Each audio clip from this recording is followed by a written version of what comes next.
PIA کے طیارے کو ملائیشیا بھیجنے کا معاملہ، افسران کے خلاف تحقیقات شروع کر دی گئیں۔ ملائیشیا میں پاکستان انٹرنیشنل ایئر لائنز کا طیارہ تحویل میں لیے جانے کے معاملے کی تحقیقات شروع کر دی گئی ہیں۔ PIA کے شعبہ مارکیٹنگ، انجینئرنگ اور فلائٹ آپریشن کے 3 افسران کے خلاف تحقیقات کا آغاز کر دیا گیا ہے۔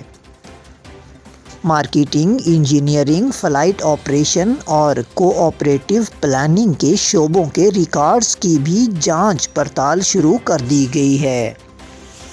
ذرائع کے مطابق PIA کو ملائیشیا سے مسافروں کی واپسی کے لیے 1 کروڑ روپے سے زائد خرچ برداشت کرنا پڑا، جبکہ 12 بوئنگ 777 طیارے ہونے کے باوجود لیز پر حاصل طیارے کو بیرون ملک بھیجا گیا، جس کا 6 ماہ سے کرایہ نہیں دیا گیا تھا اور عدالت میں کیس بھی چل رہا تھا۔ یورپ اور برطانیہ کا فضائی آپریشن بھی کئی ماہ سے بند ہے اور کسی طیارے سے متعلق کیس ہونے پر اسے اپنے ملک میں ہی آپریٹ کیا جاتا ہے، جبکہ PIA کے پاس 2 لیز طیارے ایسے ہیں جنہیں واپس نہیں کیا گیا تھا۔ دوسری جانب اسلام آباد پہنچنے پر مسافروں نے شکایتوں کے امپار لگا دیے اور کہا کہ متبادل فلائٹ کا بندوبست ہونے تک نہ کھانا دیا گیا اور نہ ہی ہوٹل میں رہائش دی گئی۔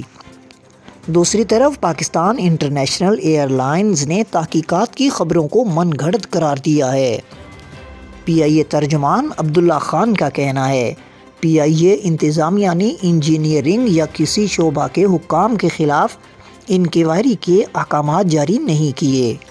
انہوں نے کہا کہ انکوائری کے احکامات سے متعلق چلنے والی خبروں کی تردید کرتے ہیں۔ واضح رہے کہ گزشتہ دنوں PIA کی پرواز PK 894 اسلام آباد سے کوالالمپور پہنچی تھی تو اسے وہیں لیز کی عدم ادائیگی پر عدالتی حکم کے ذریعے رکوا لیا گیا تھا۔ مسافروں کو بعد میں طیارے سے اتار دیا گیا۔ PIA نے لیز پر لیے گئے طیارے کا کرایہ نہیں ادا کیا تھا اور اسی طیارے کو انٹرنیشنل فلائٹ پر ملائیشیا بھیج دیا تھا۔ PIA نے 2015 میں بوئنگ 777 طیارہ ویتنام کی کمپنی سے لیز پر حاصل کیا تھا۔